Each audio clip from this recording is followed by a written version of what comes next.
ముఖ్య గమనిక, ఈ వీడియోని మీ యొక్క కళ్ళు మూసుకొని వింటేనే మీకు అర్థమవుతుంది. వీడియో స్టార్ట్ చేసే ముందు అందరికీ వినాయక చవితి శుభాకాంక్షలు. ఓపెన్ చేస్తానే కొంతమంది విచిత్రమైన మానవుళ్ళు అయితే కనపడతారు. వాళ్ళు బయటకి మానవుల్లా కనపడినా కూడా వాళ్ళ మేధాశక్తి మాత్రం చాలా ఎక్కువగా ఉంటుంది. వారి యొక్క మైండ్స్ లో అయితే చిప్ అయితే అప్లోడ్ చేసి ఉంటారు. కంట్రోల్ చేసేది మాత్రం ఏఐ, ఆర్టిఫిషియల్ ఇంటెలిజెన్స్. వాళ్ళు రాక్షసుల కన్నా దారుణంగా అయితే ఉంటారు. భూమి మీద ఉన్న మానవులందరినీ బంధించి ఉంటారు. వారు మాట వినని మానవులందరినీ దారుణంగా చంపేస్తూ ఉంటారు. ఇన్ని దారుణాలు జరుగుతుండగా ఒక మానవుడు పుడతాడు. అది ఎవరో కాదు, మన హీరో ఉపేంద్ర. అతను ఎలాగోలా పెరిగి పెద్దయితాడు. మన హీరో అప్పుడు ఏం చేస్తాడంటే ఏఐ చేస్తున్న దారుణాలని ఆపాలని చూస్తాడు.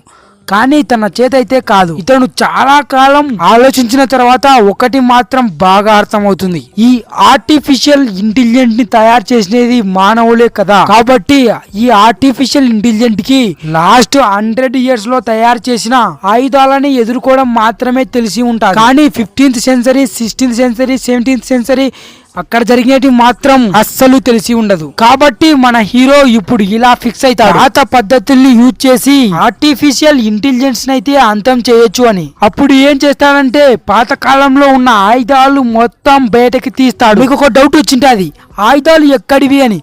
పాత కాలంలో దాపెట్టింటారు కదా, అవే ఆయుధాలు. అప్పుడే మన హీరో గుర్రాల రథం మీద ఎక్కి యుద్ధానికి సిద్ధమవుతాడు. అప్పుడు అందరికీ ఒకటి అర్థమవుతుంది, తను మనల్ని కాపాడనీకి వచ్చిన దైవ వరం అని అర్థమవుతుంది. మన హీరో ఎంత యుద్ధం చేసినా కూడా వాళ్ళకి చిల్లి గవ్వంతా డ్యామేజ్ కూడా కాదు. అప్పుడే మన హీరోని ఆర్టిఫిషియల్ ఇంటెలిజెన్స్ బంధిస్తాయి. తర్వాత అతన్ని ఒక రూమ్ లో ఉంచి ఇలా చెప్తుంది,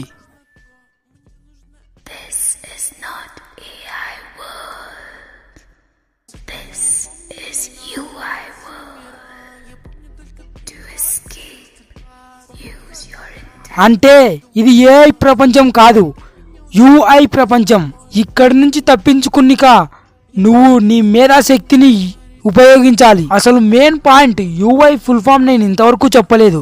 యుఐ ఫుల్ ఫామ్ వచ్చేసి యూజర్ ఇంటర్ఫేస్. ఇక మన స్టోరీలోకైతే వచ్చేద్దాం. అప్పుడు మన హీరో తను ఏది ఆలోచించకుండా చేసుకుంటాడు. ఎందుకంటే ఒకవేళ తను ఏదైనా ఆలోచిస్తే ఆర్టిఫిషియల్ ఇంటెలిజెన్స్ కి తెలుస్తుంది. కాబట్టి అప్పుడే ఒక వ్యక్తి ఆ రూమ్ లోకి వచ్చి ఆర్టిఫిషియల్ ఇంటెలిజెంట్ అయితే కన్ఫ్యూజ్ చేసి పడేస్తాడు. అప్పుడే మన హీరో అక్కడి నుంచి తప్పించుకొని వెళ్తాడు. కానీ ఆ వ్యక్తి మాత్రం అక్కడే దొరికిపోతాడు. అప్పుడే మన హీరో ఒక పెద్ద మిసైల్ వేసుకొని వచ్చేస్తాడు. ఆ మిసైల్ తో అక్కడ ఉన్న ఏఐ ప్రపంచాన్ని మొత్తం అంతమైపోతుంది.